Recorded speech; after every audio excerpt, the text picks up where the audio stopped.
This is the Holy Shekel Crypto Gematria Bible Code Scan for Thursday, August 6th, 2026. It's Yom Hamishi, the fifth day of the week. In Israel, Yom Hamishi is the fifth day, Thursday is the fifth day of the week. And it's the 23rd day of Av, 5786. The Parshat of the week is Re'eh, and the Daf Yomi today is Chullin, page 98. And Ethereum Classic is the coin of Thursday, and the connection between Ethereum Classic and Thursday is in English Gematria, with a little bit of an anagram, so to speak. The word Thursday in English Gematria has a numerical value of 116, and Ethereum Classic has a numerical value of 161. So in the type of numerical analysis and the way I work with numbers, permutations are used a lot. In fact, in pretty much all of my projects, it involves each arrangement of a three-digit number. Suppose I'm looking at a certain three-digit number. Let's just say it's 316. So 163, 613, 361, they're all related to. They're all considered the same number for the purposes that I'm using them for. Now, it's not for quantifying things. Obviously, something costs $1.36, and you pay $6.13, then you're overpaying. And if it costs $6.13 and you try to give them $3.16, it's not going to be enough. It's not for quantifying; it's for identifying. And when it's identifying, and you're not counting, rather you're just connecting. You're creating sets and identities, groups of things, sets and subsets. Then permutations can be very helpful and very useful.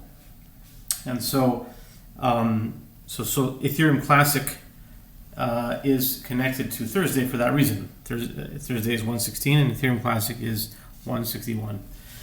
And so the price of Ethereum Classic is $6.44.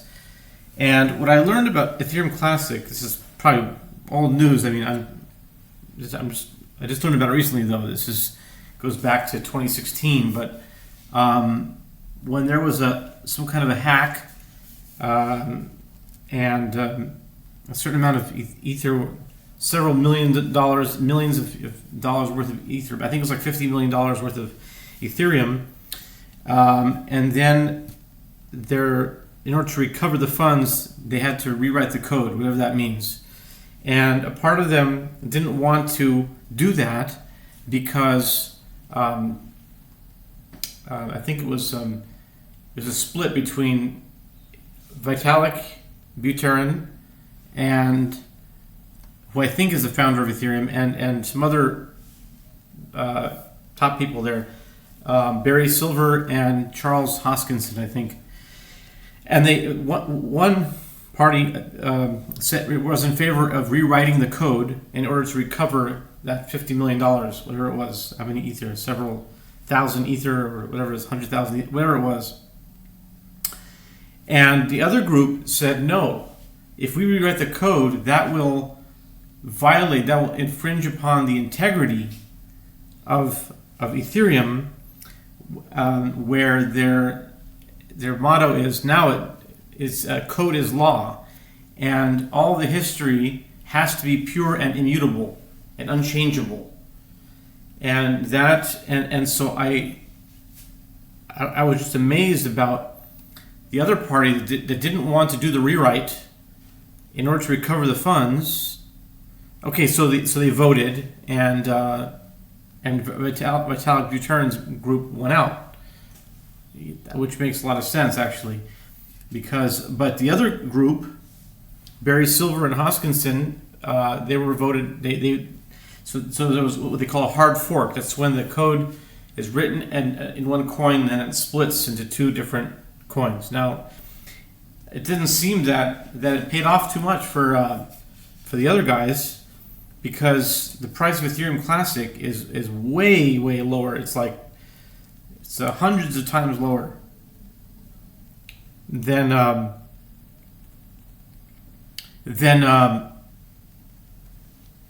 regular Ethereum. So Ethereum Classic now is like $6.44 for Ethereum Classic, and Ethereum is like $1,800 or something like that. Let's see. Let me check. Last time I checked, Ethereum is at $18.63. So compare $6 with $18.63. So Vitalik, from a financial standpoint, Vitalik really made the right decision. And although what he had to do in order to make that decision is to rewrite the code. Now I've come to respect the other guys, Barry Silver and Hoskinson in that group, because they were willing to lose millions of dollars in order to protect the integrity of their motto and their rule of code is law, and everything in the blockchain, everything in whatever that ledger was, could never be changed. So in my view, I think that Ethereum Classic has more of an integrity in keeping things the same. So there's a certain nobility to that. And I asked AI when I was researching this, I said, like, was Barry Silver and Charles Hoskinson willing to lose $50 million just to keep their motto of code is law? And then they said, yeah, that's the price they're willing to pay for their integrity. But maybe they have their integrity, but they have a really low value in terms of, value is relative. I mean, in terms of just financial dollar amount is way, way lower. But perhaps from a spiritual or philosophical standpoint, Ethereum Classic is way, way higher. So anyways, that being said, it just so happens to be that when the coins were being chosen for each days, I didn't think about it too much. It just came to me like a download, I guess, if you will. It appeared in my mind like, okay, Bitcoin is Monday, Ethereum is Tuesday, Bitcoin Cash is Wednesday, Ethereum Classic Thursday, Litecoin Friday. And then over time, over the years, I started to see the reasons for them. It's reasons that I didn't even know of. I had no idea that Charlie, whatever his name is Litecoin, and it's the whole thing with Charlie on Friday, and I had no idea about that. But I'm seeing afterwards that it ties into the way everything is tied together. So anyway, getting back to Ethereum Classic, okay, the price is $6.44, and so the way this Bible code scan is that 644 becomes a word. It's a numeric word, and I put it into my database, and it searches the whole Bible. Actually, in my database, it's just the 5 books of Moses, so it's just the Torah. Although, theoretically, it could be the whole Bible. I just don't have the whole Bible in my, I guess, software. Or you could do it with other software programs, but my focus is the Torah. But anyway, 644 I put in, and it comes a verse in Deuteronomy. 644 is a dollar amount. I do 3 currencies: dollars, shekels, and euros. So dollar amount 644 is in Deuteronomy 32 verse 12 in the Song of Moses, the other Song of Moses, not by the sea, the Song of Moses that he sings before he passes away. The end at the end of Deuteronomy, sort of. Yeah, it's almost at the end of Deuteronomy. The verse in Deuteronomy chapter 32 verse 12 states, Adonai badad yanichenu ve'ein imo el nechar, which translates to, the Lord alone did guide them, no alien deity alongside. I was going to say a commentary on that, but I'll leave my commentaries on the side. So again, Adonai badad yanichenu ve'ein imo el nechar, the Lord alone did guide them, no alien deity alongside. It has a numerical value of 644. And that's the price of Ethereum Classic today at the time that I checked it, 4 o'clock exactly, Israel Daylight Time. Okay? And then next, so the process, the way this goes is that I convert that amount into shekels and get the Gematria from that, convert that into euros, and get the Gematria from that. So 1938 is so 19 shekels and 38 agorot is the price of one Ethereum Classic, one ETC today, on August 6th. Now, 1938, it's like 19 and 38. You can just read it like one big thing. 1938. So what's 1938? 1938 is a verse in the Torah as well. It's in Leviticus chapter 10, verse 2. And let's see that. Let's go there. It says in the story of Nadav and Abihu, in Leviticus chapter 10, during the time of the inauguration of the tabernacle, and these two young boys, according to the midrash, they were only 13 years old. But I don't think it says in the verse how old they were. It doesn't say actually directly in the Bible, but according to rabbinic sources, they were very young. They were teenagers, and they offered incense in the tabernacle when they were not called to do that, and they unfortunately lost their lives because of it. And the verse in Leviticus chapter 10 verse 2 says, "Vatetze esh milifnei Adonai vatochal otam." A fire went out from before God and consumed them. Now, just a question on this. There's different ways of saying something. It could have said, "Vatetze esh me'Hashem." A fire came out in different places. I think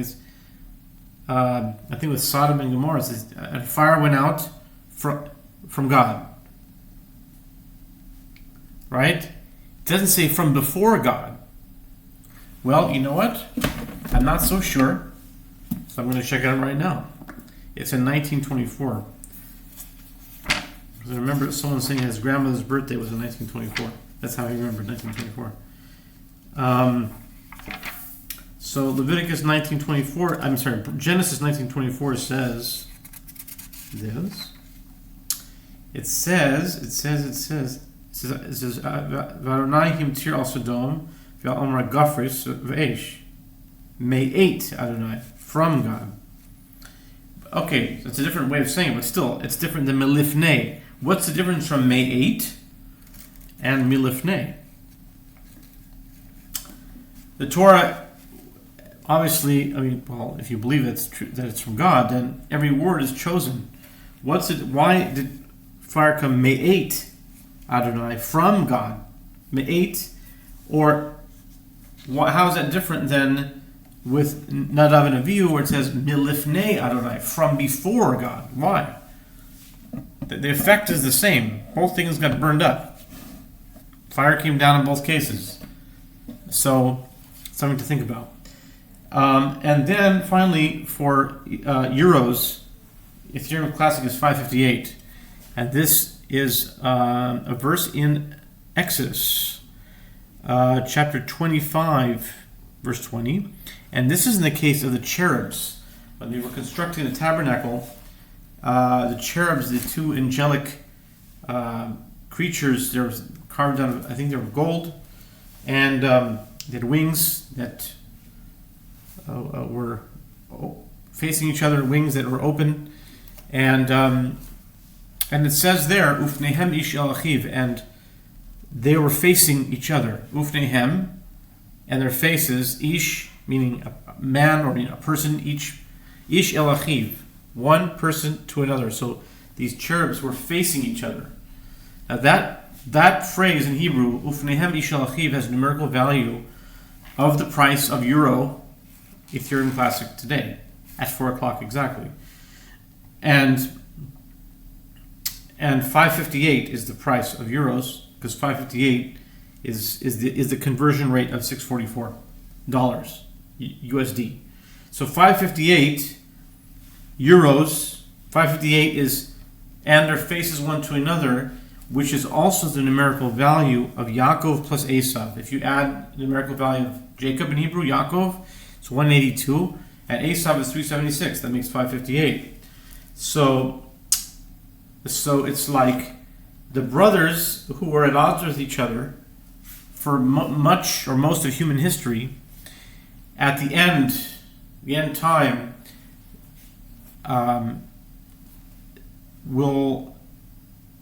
it seemed that numerically, the matches up. they need to face each other because the last letters, Ufnehem Ishal Achiv, if you take the last letters of that verse, it's Shalom. Ufnehem, it's a Mem. Ish, that's Shin. El, it's a Lamed. Achiv, it's a Vav. So Shalom. So the whole point of this, that's not. I didn't actually invent that. I didn't come up with that. I got that from Ariel Cohen Oloro and his organization facing each other. And so the idea of the Geula is that the end times, Jacob and Esau face each other and make peace.